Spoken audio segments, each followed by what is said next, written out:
Hello मेरे प्यारे दोस्तों, कैसे हैं आप लोग। आई होप कि आप लोग स्वस्थ और मस्त होंगे, अपने पढ़ाई के साथ व्यस्त होंगे।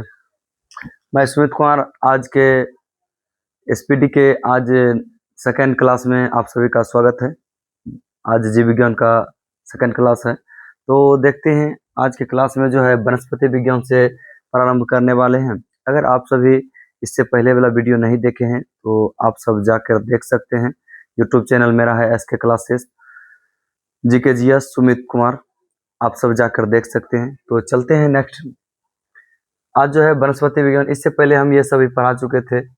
ये सभी हम कोशिका के बारे में बता चुके थे, DNA क्या है, इन सभी के बारे में हम बताए थे। तो नेक्स्ट वीडियो जो है वनस्पति से, हम आज वनस्पति विज्ञान के बारे में आज हम आप सबको बताने वाले हैं। वनस्पति विज्ञान क्या है, इसमें मुख्य रूप से पादपों के बारे में हम अध्ययन करेंगे। वनस्पति विज्ञान का जनक जो है थियोफ्रेटस को माना जाता है। वनस्पति विज्ञान का जनक किसे माना जाता है? थियोफ्रेटस को माना जाता है। आधुनिक वनस्पति विज्ञान का जनक जो कहा जाता है लिनियस को कहा जाता है। आधुनिक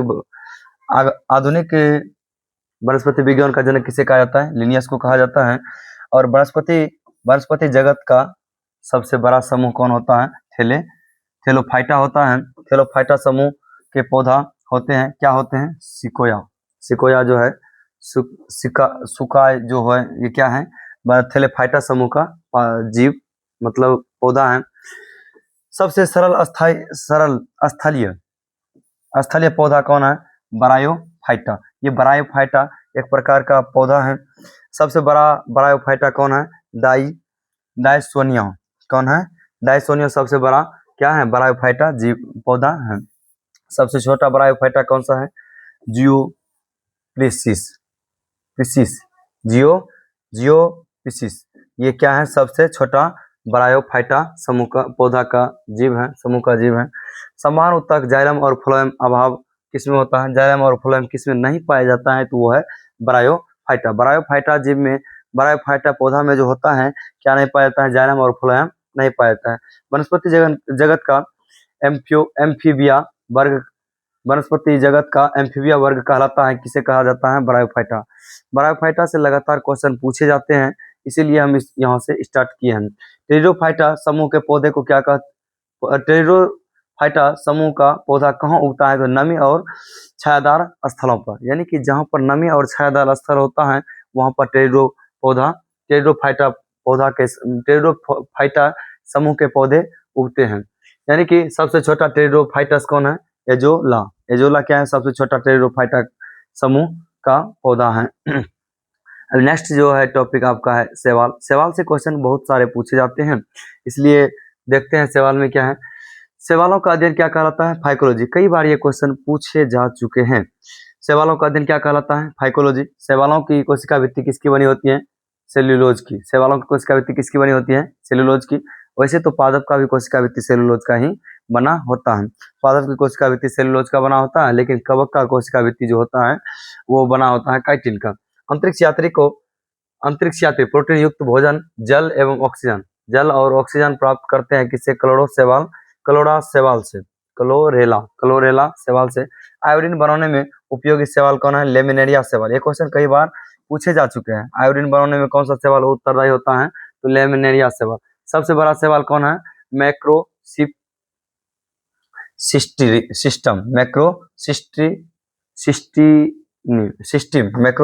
सबसे क्या है? बड़ा शैवाल है। सबसे छोटा शैवाल है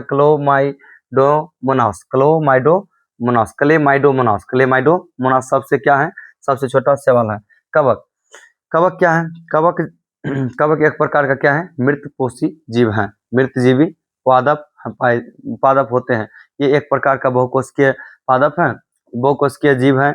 कवक का अध्ययन माइकोलॉजी कहलाता है। शैवालों का अध्ययन फाइकोलॉजी कहलाता है। मुख्य कवक कौन कौन है? ईस्ट, मशरूम और खमीर, ये सभी कवक हैं। ये प्रमुख क्या है? ये सभी प्रमुख कवक हैं। नेक्स्ट है कवकों की कोशिका भित्ति बनी होती है। ये क्वेश्चन कई बार नेक्स्ट बिहार पुलिस में भी पूछा गया है, जो कि 2025 में हुआ था, उसमें भी ये क्वेश्चन पूछा गया है। कवक में भोजन संचित रहता है किस रूप में? तो ग्लाइकोजन के रूप में रहता है। डबल रोटी के निर्माण में उपयोग किया जाता है, तो किसका उपयोग किया जाता है? सेक्रोमाइसेस का सेक्रोमाइसेस नामक कवक का उपयोग किया जाता है क्या बनाने में? डबल रोटी बनाने में उपयोग किया जाता है। कब डबल रोटी बनाने में प्रयोग होता है ईस्ट का? किसका प्रयोग होता है? ये भी क्वेश्चन कई बार पूछे जा चुके हैं।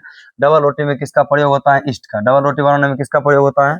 ईस्ट का प्रयोग होता है। शराब उद्योग में प्रयोग होता है ईस्ट। शराब बनाने में किसका प्रयोग होता है? ईस्ट।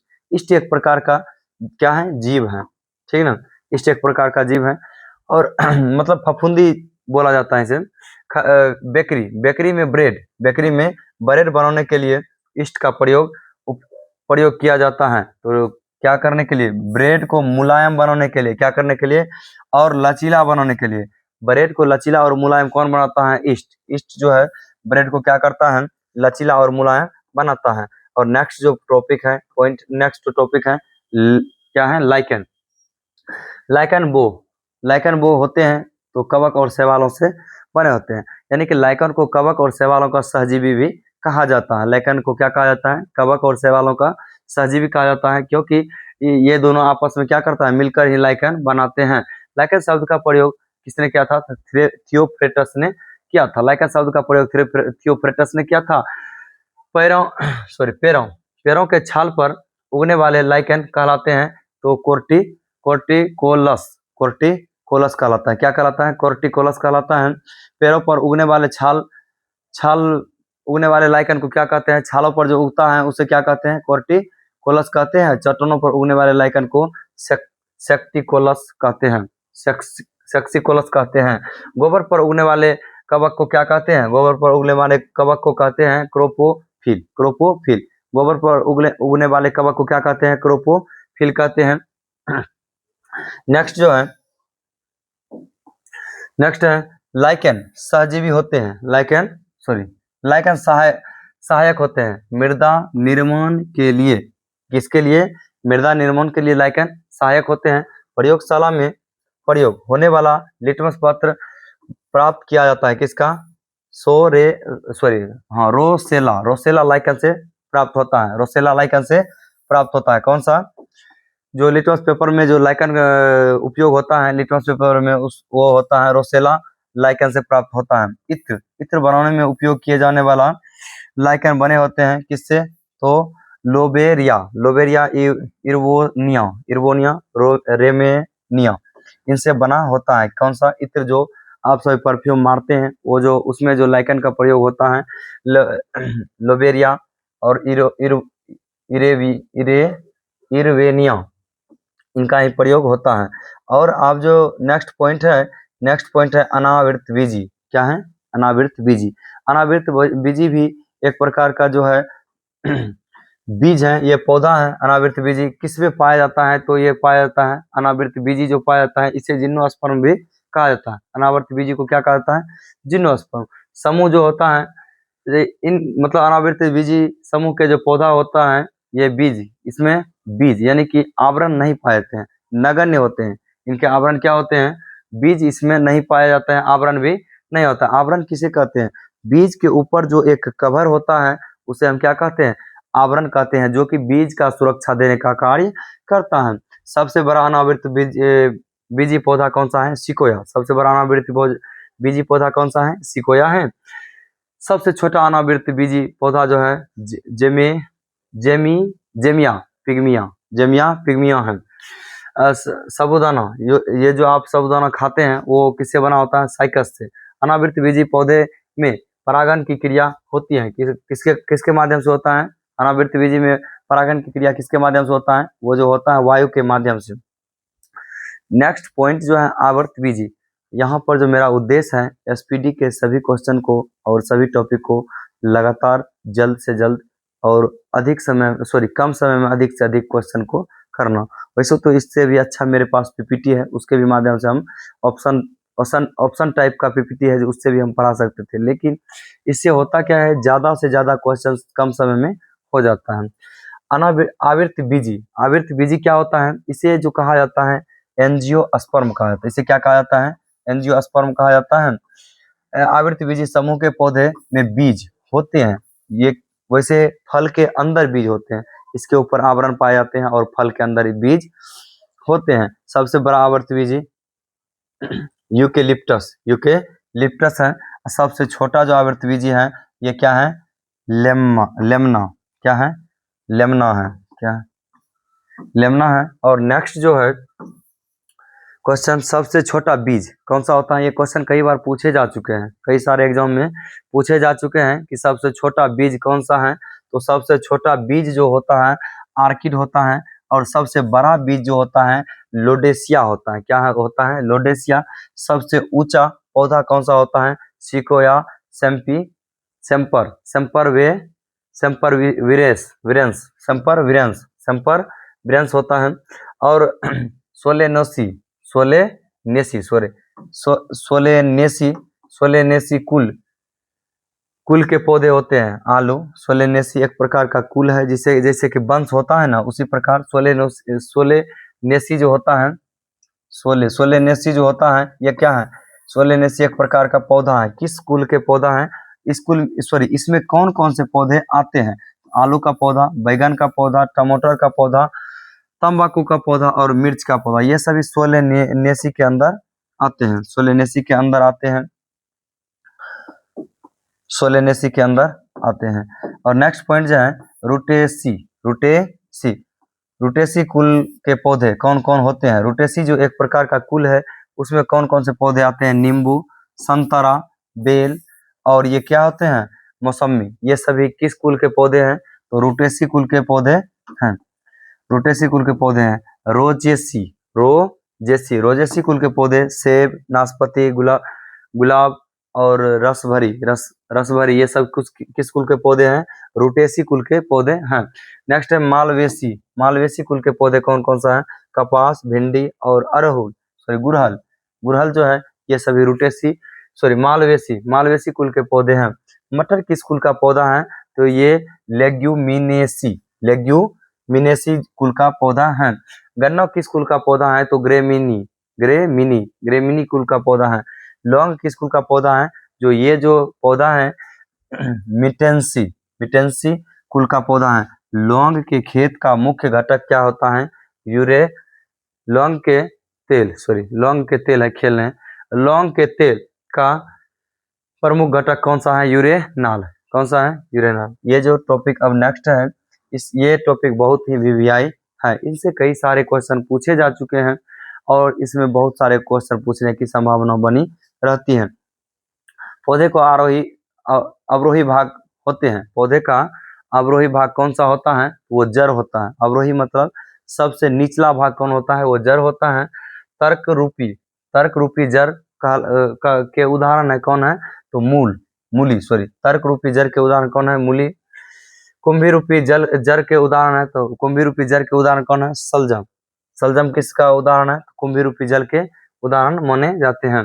शंकुआकार जड़ के उदाहरण है तो गाजर। शंकुआकार जैसे कि हचाक से अंदर जाता है और शंकुआकार के तरह दिखाई देता है। शंकुआकार जड़ के अंदर जड़ का उदाहरण कौन सा है? ये गाजर हो गया। और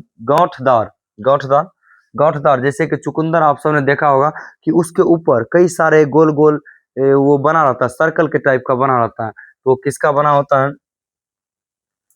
वो जो बना है किस में बना रहता है? तो वो गाजर में, शकरकंद में बना रहता है। किस में बना रहता है? जड़ों के रूपांतर रूप। ये क्वेश्चन कई बार, ये क्वेश्चन जो है बहुत ही वीवीआई क्वेश्चन है।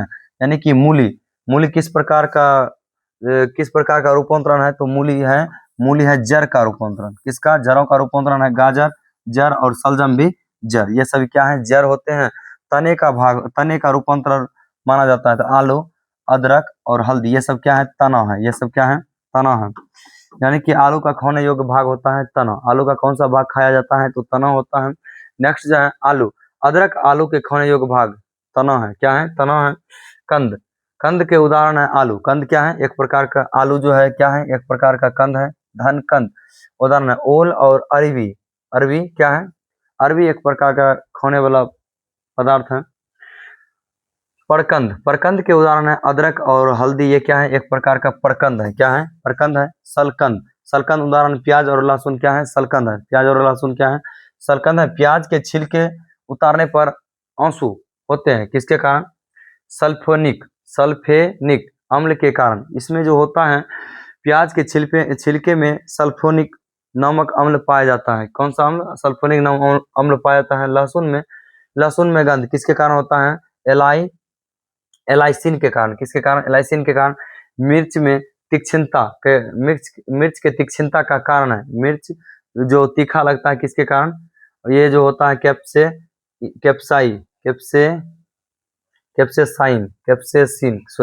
के कारण होता है। राइजोम पादप का भूमिगत प्रारूप है। तनाव। राइजोम क्या है? राइजोम क्या है? एक प्रकार का तनाव है। दलहनी पौधे के जड़ों में पाए जाते हैं राइजोबियम। दलहनी पौधे के जड़ों में क्या पाया जाता है? राइजोबियम। पौधे नाइट्रोजन के रूप में ग्रहण करता है नाइट्रोजन किस रूप में ग्रहण करता है? नाइट्रेट के रूप में। वह यंत्र जिसके द्वारा तने की वृद्धि दर मापी जाती है। किसके द्वारा? तो ऑक्जेनोमीटर द्वारा क्या मापा जाता है? पौधे की तने की वृद्धि मापी जाती है।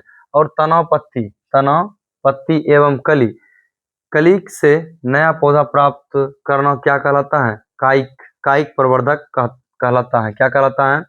कायिक प्रवर्धक कहलाता है। तनाव पत्ती कली से नया पौधा प्राप्त करना क्या कहलाता है? कायिक प्रवर्धक कहलाता है। आलू का कायिक प्रवर्धक होता है तो तनों से। आलू का कायिक प्रवर्धक कौन सा होता है? तनों से।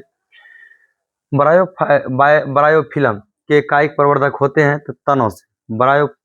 ब्रायोफिलम के कायिक प्रवर्धक कौन सा होता है? तनों से।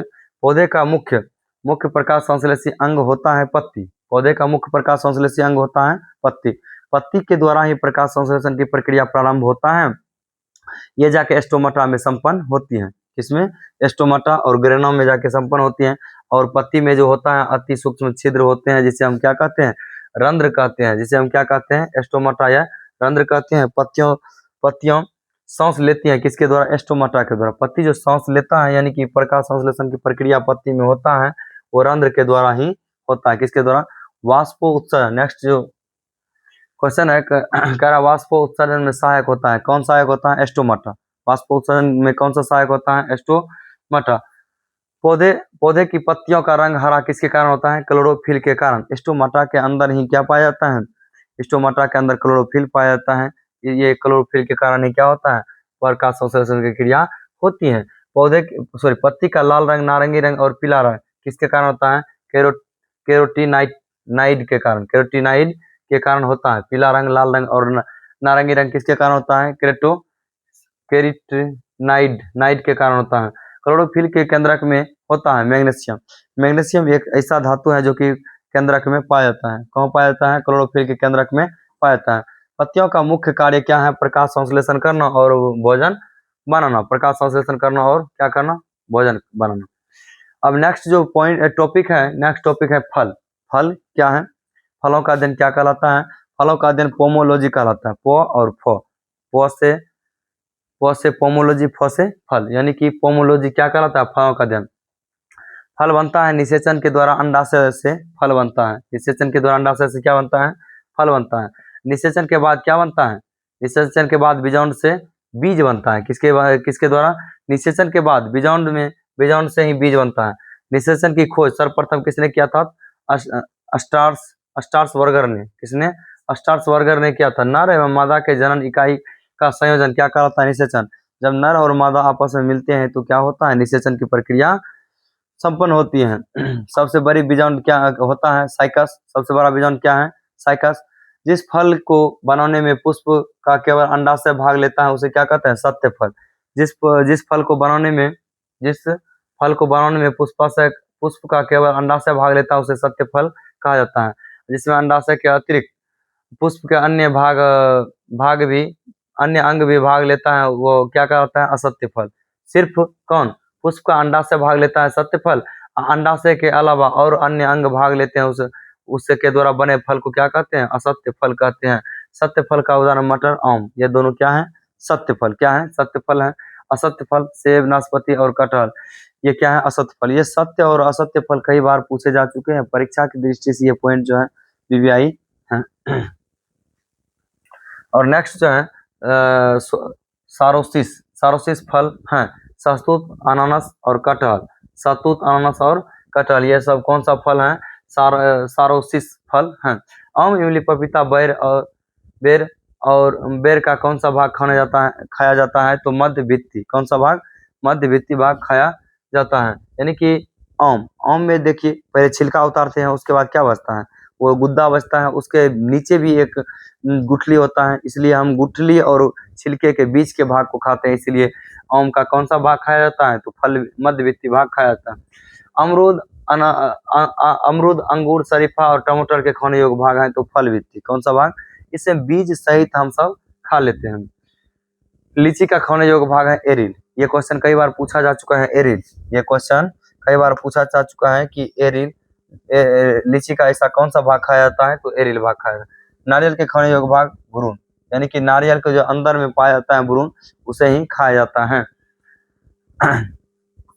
फूलों का खाने योग्य भाग है पुष्पक्रम। फूलों का खाने वाला भाग कौन सा है? पुष्पक्रम। ये सभी जो है क्वेश्चन काफी क्या है, वीवीआई है, जो कि एग्जाम की दृष्टि से देखा जाए तो बहुत सारे एग्जाम में ये सारे क्वेश्चन पूछे जा चुके हैं। अब नेक्स्ट पॉइंट जो है, नेक्स्ट टॉपिक हम पढ़ेंगे क्या? फूल। पुष्प क्या है? पुष्प पौधे का जनन अंग होते हैं। पुष्प के पौधे का जनन अंग कौन सा होता है? पुष्प यानी कि फूल। पौधे के जनन में जो भाग लेता है, कौन भाग लेता है? पुष्प ही भाग लेता है। पुष्पों का अध्ययन एंथ्रोलॉजी कहलाता है। क्या कहलाता है? पुष्पों का अध्ययन एंथ्रोलॉजी कहलाता है। फूलों की खेती क्या कहलाता है? फ्लोरिकल्चर। आप जो फूल की खेती करते हैं वो क्या कहलाता है? फ्लोरिकल्चर कहलाता है। पुष्पों का नर अंग क्या कहलाता है? पुंकेसर। पुष्प में जो नर अंग होता है उसे क्या कहते हैं? पुंकेसर कहते हैं। पुष्प का मादा अंग क्या कहलाता है? अंडप या कार्पेल। क्या कहलाता है? कार्पेल कहलाता है। और सबसे छोटा पुष्प बुलोफिया, सबसे बड़ा पुष्प रेप्लेसिया। ये दोनों क्वेश्चन कई बार पूछे जा चुके हैं, बुलोफिया और रेप्लेसिया। अब जो है पादप उत्तक, यहाँ से उत्तक चैप्टर प्रारंभ होता है, वैसे उत्तक में भी पादप उत्तक प्रारंभ होने वाला है। अब सब हम उत्तक के बारे में समझेंगे। इससे पहले वाले क्लास में हम कोशिका के बारे में पढ़े थे। अब जो है कोशिका के बाद हमको उत्तक ही पढ़ना था, लेकिन इस बुक में जो सिस्टमेटिक दिया हुआ है उसी के अकॉर्डिंग हम पढ़ रहे हैं। कोशिका का समूह जिसकी उत्पत्ति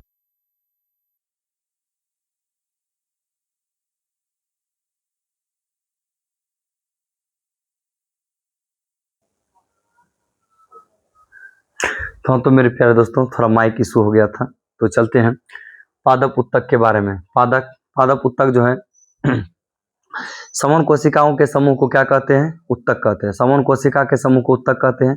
मानव शरीर के सबसे छोटी इकाई को क्या कहते हैं? कोशिका कहते हैं। कोशिकाओं के समूह को उत्तक कहा जाता है। उत्तक के समूह को अंग कहा जाता है।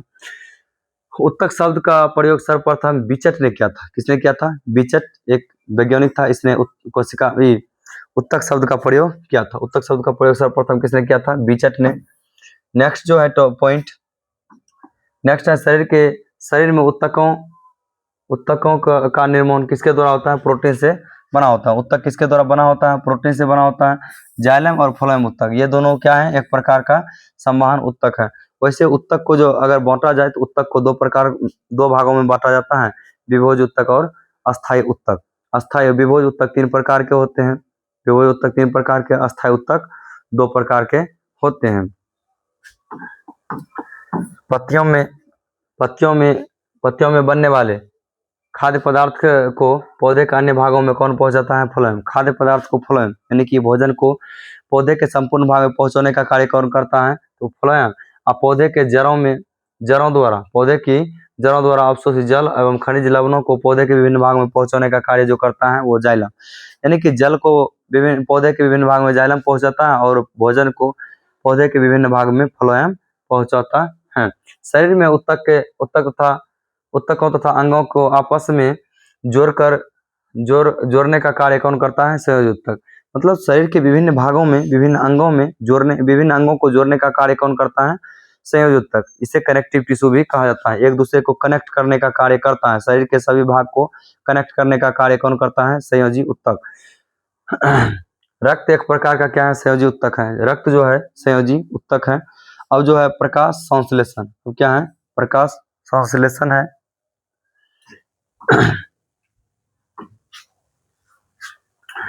प्रकाश संश्लेषण पेड़ पौधे द्वारा खाया गया खाना पेड़ पौधे द्वारा खाना तैयार करने की प्रक्रिया को प्रकाश संश्लेषण कहते हैं। प्रकाश संश्लेषण जो है, पेड़ पौधे जो खाना बनाते हैं वो प्रकाश संश्लेषण के द्वारा ही बनाते हैं। प्रकाश संश्लेषण के लिए मुख्यतः तीन चार पदार्थ जो है मुख्य जरूरी हैं। प्रकाश संश्लेषण का होना यानी कि सूर्य प्रकाश का होना, कार्बन डाइऑक्साइड का होना, जल का होना, इन सभी का होना प्रकाश संश्लेषण के लिए बहुत ही महत्वपूर्ण है। प्रकाश संश्लेषण की इकाई है क्विंटोसोम। क्विंटोसोम जो है प्रकाश संश्लेषण की क्या है, इकाई है। प्रकाश संश्लेषण के लिए आवश्यक होते हैं ये जो अभी बताया, क्लोरोफिल, पानी यानी कि जल, कार्बन डाइऑक्साइड और सूर्य प्रकाश, ये सभी प्रकाश संश्लेषण के लिए अति आवश्यक है। और प्रकाश संश्लेषण द्वारा रासायनिक ऊर्जा का रूपांतरण होता है। प्रकाश ऊर्जा का रासायनिक ऊर्जा में रूपांतरण होता है किसके द्वारा, प्रकाश संश्लेषण के द्वारा। यानी कि प्रकाश को ग्रहण करते हैं पेड़ पौधे और उसे रासायनिक रूप से तोड़कर संपूर्ण भागों में भोजन के रूप में पहुंचाने का कार्य करता है। क्लोरोफिल प्रकाश के किन रंगों का ग्रहण करता है, बैंगनी रंग और नीले रंग और लाल रंग का ग्रहण करता है। प्रकाश संश्लेषण की दर सबसे अधिक होता है किस रंग में, यानी कि प्रकाश संश्लेषण तीव्र से और ज्यादा किसमें होता है, लाल रंग में। नेक्स्ट जो है, प्रकाश संश्लेषण की क्रिया कब होती है, दिन में। प्रकाश संश्लेषण में ऑक्सीजन निकलता है जल के द्वारा, जल से। और नेक्स्ट जो है, जल के अपघटन के लिए ऊर्जा मिलती है किससे, प्रकाश से। प्रकाश संश्लेषण का प्रथम स्थिर यौगिक है फास्फोग्लिसरिक अम्ल है। प्रकाश संश्लेषण का प्रथम स्थिर यौगिक कौन सा है, ग्लिसरिक। वायुमंडल में ऑक्सीजन की मात्रा को संतुलित बनाए रखता है प्रकाश संश्लेषण के द्वारा। यानी कि प्रकाश संश्लेषण के द्वारा कार्बन डाइऑक्साइड लेता है और ऑक्सीजन छोड़ता है, पेड़ पौधे ऑक्सीजन छोड़ता है। यह प्रक्रिया लगातार निरंतर चलते रहता है जिसके कारण वायुमंडल में ऑक्सीजन की मात्रा को नियंत्रित बना के रखा है। जैविक विकास का अंतिम स्रोत, जैविक ऊर्जा का अंतिम स्रोत क्या है, सौर विकिरण। अब जो है हार्मोन, नेक्स्ट पॉइंट जो है हार्मोन।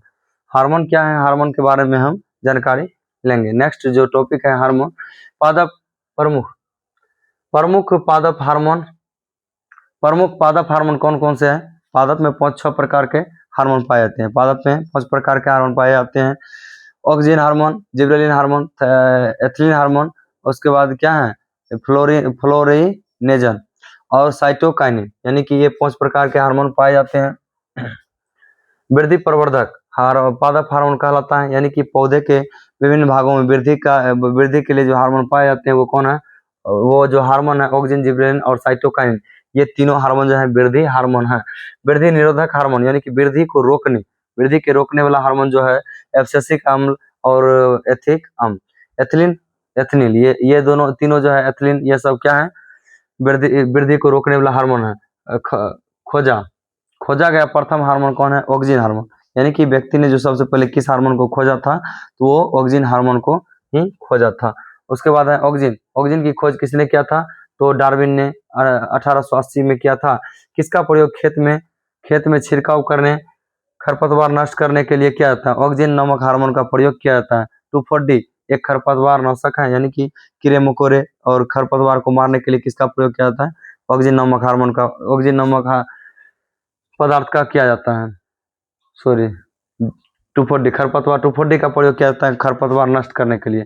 गैस के रूप में पाए जाने वाला हार्मोन कौन है, एथिलीन हार्मोन है। एथिलीन का खोज किसने किया था, बर्ग ने किया था 1962 ईस्वी में। फल को पकाने में सहायक होता है एथिलीन हार्मोन। हम सब जो पके हुए फल खाते हैं उसमें कौन सा हार्मोन रहता है, एथिलीन हार्मोन। पुष्पों की संख्या की वृद्धि में सहायक होता है कौन, एथिलीन। पुष्पों की संख्या में वृद्धि में सहायक कौन होता है, तो वो है एथिलीन हार्मोन।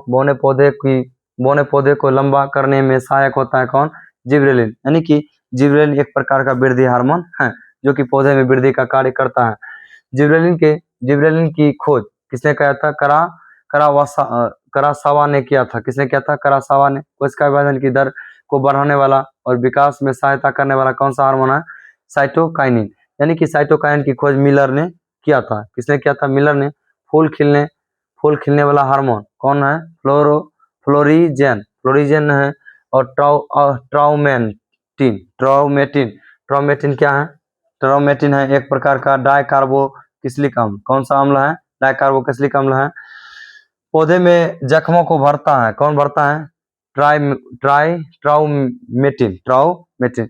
नेक्स्ट जो है यहाँ से पादप में होने वाला रोग है, और इसके बाद जो है वनस्पति के महत्वपूर्ण तथ्य हैं, वनस्पति शास्त्र के महत्वपूर्ण तथ्य हैं, ये पॉइंट देखते हैं। उसके बाद नेक्स्ट जो होगा हम कल देखेंगे। तांबे में मोजोमिक रोग किसके कारण होता है? विषाणु के कारण। आलू में सेथिल रोग किसके कारण होता है? जीवाणु के कारण। गेहूं में रस्ट रोग कौन सा होता है? किसके कारण होता है? कवक के कारण। और गन्ना में लाल सड़न रोग कवक के कारण होता है। किसके कारण? कवक के कारण होता है। धान का अंगमारी रोग किसके कारण होता है? जंथोमोनास के कारण। जंथोमोनास नामक जीवाणु के कारण होता है। ब्लास्टर रोग संबंधित है किससे? धान से। हरित वाली रोग किससे संबंधित है? हरित वाली रोग जो संबंधित है बाजरा से। बाजरा के पौधे में होता है। अग्नि निर्जा रोग संबंधित है किससे? सेब से संबंधित है। धान का खैरा रोग, धान में खैरा रोग जस्ता की कमी के कारण होता है। ये क्वेश्चन कई बार पूछे जा चुके हैं एग्जाम की दृष्टि से, ये क्वेश्चन बहुत ही अच्छा है। आलू में ब्लैक हार्ट रोग किसके कारण होता है? ऑक्सीजन की कमी के कारण। बंची टॉप रोग किसके कारण होता है? किसमें होता है? केला में। किसमें होता है? केला में होता है। टिक्का रोग किससे संबंधित है? मूंगफली से। मूंगफली के पौधे में टिक्का रोग होता है। मटर में मार्स गैस यानी कि मैगजीन की कमी से मीथेन में मार्स रोग होता है। मटर में मार्स रोग होता है। नींबू टाइबैक रोग या लिटिल लीफ रोग किसके कारण होता है? तांबा एवं कॉपर के कमी के कारण होता है। आम तथा बैगन में लिटिल लीफ रोग होता है किसके कारण? जस्ते की कमी के कारण होता है। पत्ता गोभी में ब्राउनिंग और आंवले में निक्रोसिस रोग किसके कारण होता है? बोरॉन के कमी के कारण। आज का सेशन यहीं पर समाप्त होता है और इससे आगे जो है ये सब कल पढ़ाया जाएगा, और आज यहीं पर अपना पढ़ाई समाप्त करते हैं। तो मेरे दोस्तों, ये सेशन को अवश्य आप देखिए और अपने दोस्तों तक पहुंचाने का प्रयास कीजिए। अवश्य लाइक कीजिए, क्योंकि किसी भी काम को करने के लिए मेहनत होता है, मेहनत का एक कीमत होता है।